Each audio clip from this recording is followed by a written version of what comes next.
Mao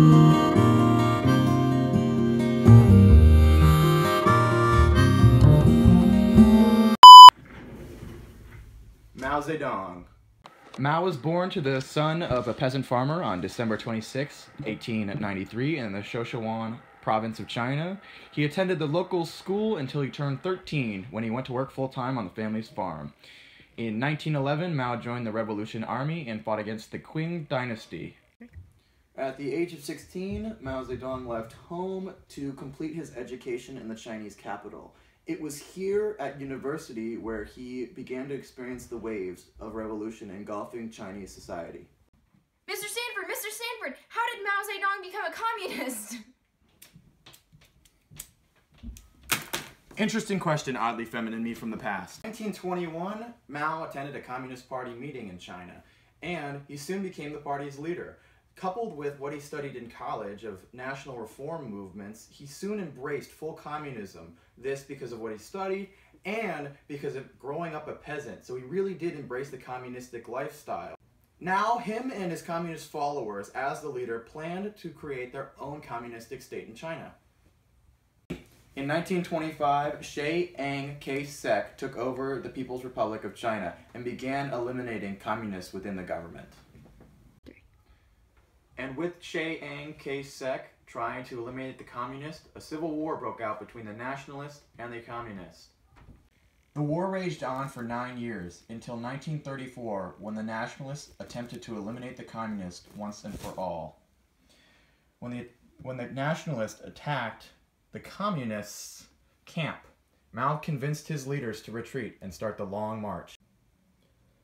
The retreat of the communists from the nationalist army is called the Long March today. Over the course of a year, Mao led the communists over 7,000 miles across southern China and then to the northern provinces. Although most of the soldiers died during the march, around 8,000 survived. These 8,000 were loyal to Mao. Mao Zedong was now the leader of the Communist Party. Okay, so the Civil War subsided for a while at least, and the nationalists lost a lot of land and territory to Japan, who was an empire at the time emerging. And so, because they fled to the island of Taiwan, which is still China in a way, the national party, the communists took over, and that's how Mao got into power. Mao Zedong founded the People's Republic of China on October 1st, 1949.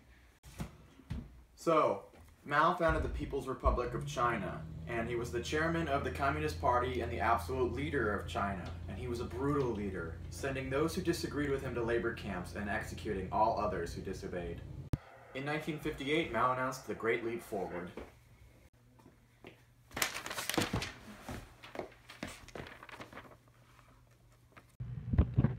The Great Leap Forward was an economic campaign that intended to change China from an agrarian farming economy into a modern society. This effort was made under the leadership of Mao to transform China into a society capable of competing with other industrialized nations within a short 5-year time period. In January 1958, the Great Leap Forward was launched, and between 1958 and 1960, millions of Chinese citizens were moved to communes to work on farms or in manufacturing. Private farming was prohibited. The effort intended to be 5 years, but was halted in 1960 after 3 brutal years. The initiative is said to have cost an estimated 20 to 48 million lives as a result of catastrophic economic policy, compounded by adverse weather conditions, including a flood that killed 2 million people, and a subsequent crop failure that led to starvation. In addition to the fatalities, the Great Leap Forward had a negative environmental impact as communes were encouraged to set up backyard production plants for needed supplies such as steel, timber, and cement. In 1960, an extensive drought further added to the country's troubles.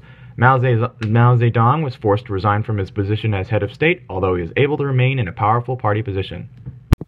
Unfortunately, Mao's plan of the Great Leap Forward backfired tremendously, and the country fell into famine, killing 40 million people.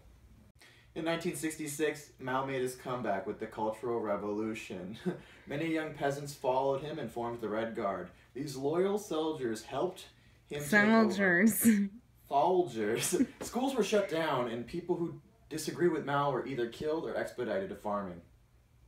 Part of Mao's plan for the Cultural Revolution was centered around the small red book. This is a copy of the Communist Manifesto, but imagine a small red book that every single Chinese civilian had to carry around, which he used to educate the people of China on what he wanted for the country.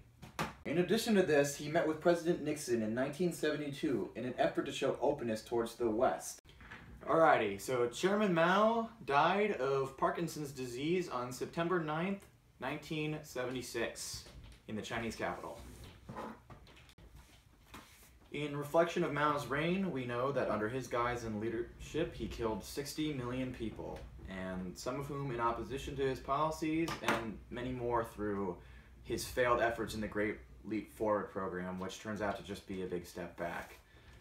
The 60 million killed represents the most by any one leader in all of human history. That's twice as many than Adolf Hitler. So Mao's death in September of 1976 removed a towering figure from the Chinese politics, and they were set off in a scramble to find a ruler. The new pragmatic leadership emphasized economic development and renounced mass political movements, such as, killing people and forcing them into labor movements. China has consistently placed overwhelming priority on opening its economy. The socialist state, or a single-party state, which means the government is focused and facilitated on one ruling power, is kind of democratic in that they elect each of their people to be members in that one party. China is now home to 1.3 billion people and is a thriving economic powerhouse in the East, in the wake of Mao's departure.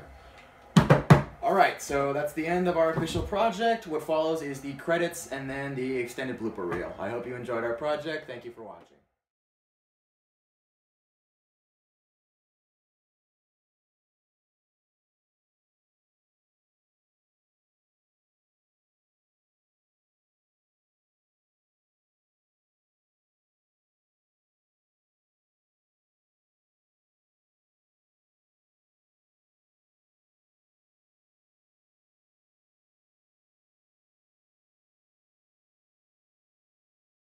Build that wall.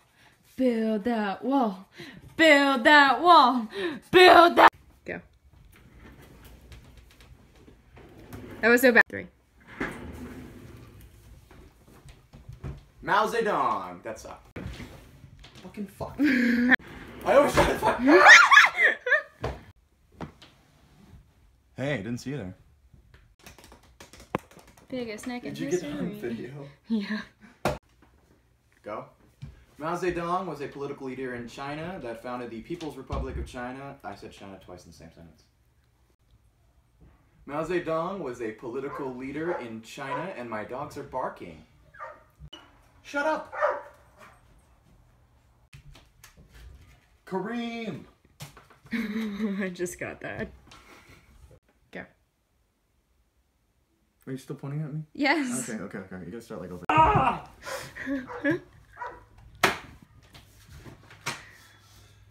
Okay. Part of Mao's plan for the communist. In 1966, Mao made his comeback with the Cultural Revolution.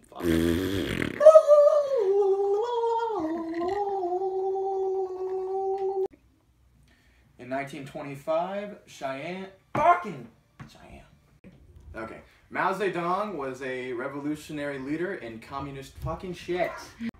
Mao Zedong was the political leader in China. Fuck.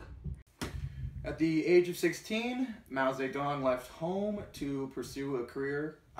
Fuck. Don't hit your head. Oh. 1. Yeah. Oh. Wait, okay. I didn't mean to. Like, okay, let's film and go. Dead. You gotta fall off like one of these where you like. I'm like afraid to do it, but occasionally I get so tired I just front flip into bed. What do you mean front flip into bed? You've never done that before? What? 2, 3. Mr. Stanford! Mr. Stanford! How does...